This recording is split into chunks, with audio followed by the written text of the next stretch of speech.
teammates to us, Tommy. Unang-una, ang chinitong sintonado na laging pagwapo ng pagwapo, Timothy Laude! Ngayon naman, ang cute na cute, pabata ng pabata, Miss Lotlon! And of course, last but not the least, ang hari ng skinny jeans pero hindi naka-skinny jeans pero may baon pa rin dance moves, Kuya Marlon!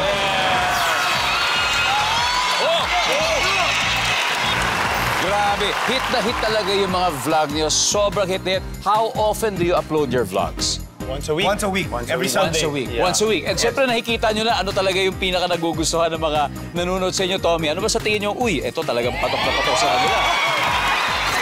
Bardagulan and street food. Bardagulan street food. Yeah, talaga. Kalokohan talaga. Sobra talaga interesting talaga. At minsan kasama rin si Ate Lotlot saka si Kuya Marlon. Of course. Diba? Opo. Paano po kayo nag-ready, Ate Lotlot? Nagre-ready po ako. Siyempre, pag alam kong vlog na nila yun, sige, game. Game, Dapat diba? merong energetic. Net. Tapos syempre, pag sinayawan na ni Kuya Marlon, ayan na. Siyempre, idol, pagka sinabihan ko, pag sabihan ko, yung malong banat, banat na kadiyan. Ayos, ayos.